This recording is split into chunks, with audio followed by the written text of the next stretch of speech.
Okay, thanks for tuning in to another episode of Casual to Competitive, where we take sometimes non-competitive, sometimes janky, in last time's case, sometimes bad decks, and we try to make them better and we try to get better. So last time we had black-red vampires, so I wasn't sure which way to go with the improvements this time around. So I was thinking about like a Grixis control deck, and some other aggro decks. And then I found out that they didn't really keep on. The whole point of a vampire deck is to use vampires. And if we're just trying to shoehorn vampires into something else, I don't think that really counts. So I've come up with two ideas. And the way it's going to work this time is we're going to play one match. If we win, we're going to keep going with that one. If we lose, we'll switch over to the other deck and vice versa. So the first time we stayed on theme, so we have two vampire decks. The first one is going to be a black-red vampire deck. So it's kind of similar. We did change some stuff up. We got rid of the bad vampires because there's a lot of them, unfortunately, and we stuck with the good ones, and we took out some other stuff and added some more stuff.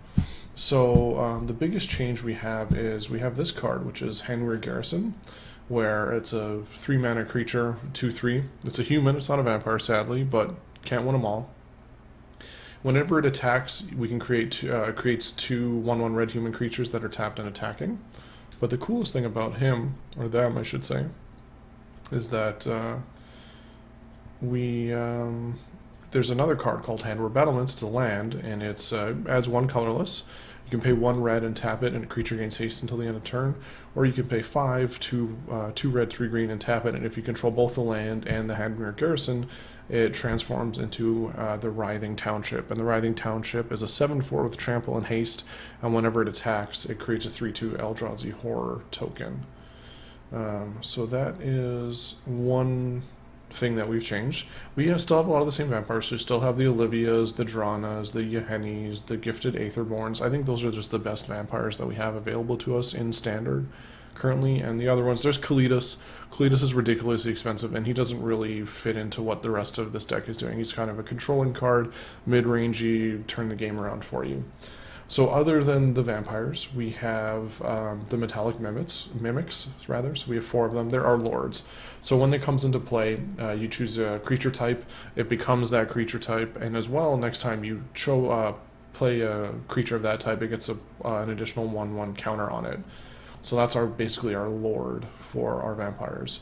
Then we just have a bunch of removals. We have 4 shocks, 3 fatal pushes, 1 on the sideboard, 4 harnessed lightnings. And then we have Call of the Bloodlines, so this is a way to kind of grind out some value, discard a card, create a vampire knight that has lifelink. Also pairs well with our Mimics, our Olivias, etc. And then we just have a bunch of lands. In the sideboard, we kind of have the black extra removal package. We have 4 grasps and our additional fatal push. We have the Lost Legacies to take out, troublesome creatures or something therein, and then we have Ruinous Paths for Planeswalkers. We have the Distended Mindbender. I like this card, it's really interesting. I think it can be good in the right circumstances, and then we also to release the Gremlins. So this is to fight against artifact-heavy decks like, your Panharmonicon, I think that's what that card's called, the vehicles decks, etc. Alright, then our other deck, we have Jund Vampires. So this one, there's a black-green deck going around using, basically adding counters of Winding Constrictor and Verdurous Gearhulk. We don't have the Gearhulk, but we do have the Winding Constrictor, and we have some ways to give counters to stuff. So this one still has our, we have our Dranas, we have our Yehenis, we have our Gifted Aetherborn. We don't have our Olivia, not Valdarin, Olivia, anymore, because there's no madness cards in this deck, and it just doesn't really lend itself to it. So outside of the vampires, we have removal. So we have our shocks, our fatal pushes. This time we have unlicensed disintegration, and we have grasp of darkness.